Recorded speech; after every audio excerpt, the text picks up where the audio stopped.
What's that sound? It's For Amusement Only, the EM and Bingo Pinball podcast. Welcome back to For Amusement Only. This is Nick Baldridge.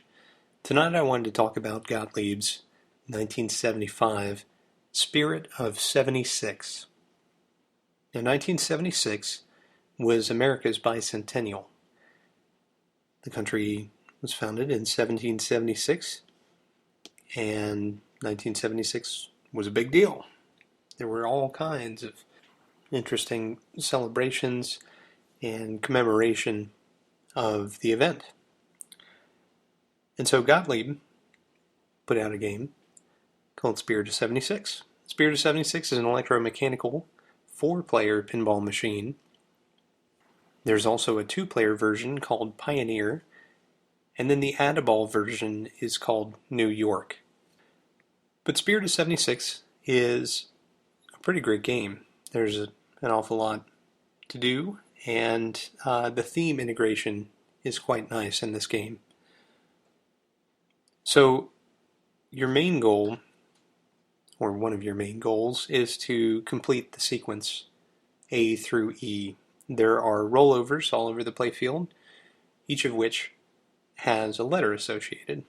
And once you complete A, B, C, D, and E, then it will light the 5-star rollovers located all over the playfield in the upper area to advance your bonus every time you roll over one.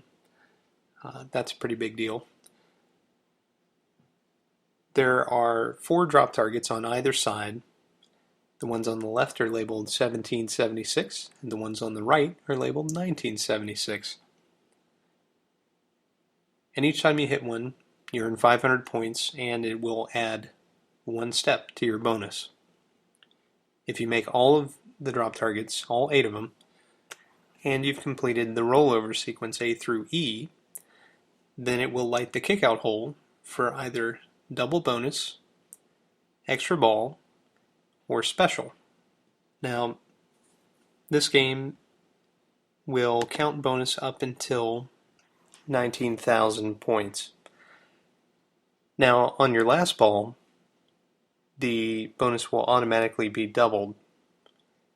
And so if you can complete the sequence and the drop targets, then your bonus, and land in the saucer, then your bonus will be quadrupled. And so the maximum bonus that you can get is 76,000 points, which is pretty darn good. But that's only attainable on the last ball. Now, there's no way to collect the bonus on a ball in progress. You can only collect it at the end of your ball in play. So, let's talk about the artwork. This game, as you might imagine, has a very American-centric theme. The cabinet artwork is a representation of the American flag. The back glass has a pioneer and an astronaut, that famous image of the marching band from the Revolutionary War, and then a satellite. In the background is an American flag motif. Now the playfield also continues the American theme. You've got red, white, and blue prominently displayed, but you have stars and stripes in the upper area around the pop bumpers, which are enclosed by plastics. There are 2 rollover lanes on the sides, and then the drop target banks are actually angled. 1776 again on the left, 1976 on the right. Your kickout hole is directly in the center, and so that can be a very dangerous shot indeed. This game has 2 in lanes on either side and a single out lane on each side. The out lanes give you 500 points and add bonus, and each of the in lanes awards 500 points too. But even more so than the game is the history that's involved in all 3 of the models that were produced. The first thing that's interesting is New York, the add-a-ball version. This was made in celebration of the 1976 lifting of the laws that had banned pinball in New York. And then a very interesting story on the IPDB about Wayne Nyans, the game's designer. The story goes as follows. When Spirit of 76 was being produced, he and a few colleagues were enjoying after-dinner conversation with Judd Weinberg, the president of D. Gottlieb and Company. While Wayne's colleagues predicted a production run of 2,500 games or 3,000 games, and other numbers in this range, Wayne remained silent. Judd noticed this and asked Wayne to give his prediction of how long the run would last. When Wayne confidently stated the number would be 10,000 games, an amused Judd promised that if it went that high, he personally would deliver one of the games to Wayne's door. Wayne says that the serial numbering of Spirit of 76 began at 3001, and it was the serial number 13,000 that was stamped on the machine that Judd delivered to Wayne in recognition of the 10,000th game produced. It's still the only game that Wayne owns. Spirit of 76 is a very fun game, and I happen to like it quite a bit better than some of the other bicentennial games made, probably one of which we'll touch on tomorrow. Now for tonight, before I go, I have a couple of things I wanted to mention. The first is there's a person who is restoring a Chicago coin rapid transit, which is an awesome pre-war pinball with ramps and habit trails and kickers and all kinds of things. It looks pretty amazing. I've never seen one in person. I had read about them previously. Well, this person is attempting to restore their game, and they're missing a few parts, and they simply wanted to know if I had any spare parts that I could spare. And unfortunately, I don't have any pre-war spare parts, but here is just a list of what he's looking for, and hopefully somebody out there can help. And if so, go ahead and contact me, and I'll be able to get you in touch. I'll also put a link to his restoration thread in the show notes, and you can contact him directly as well, of course. He mentions it's missing the pedestal for the ball tilt.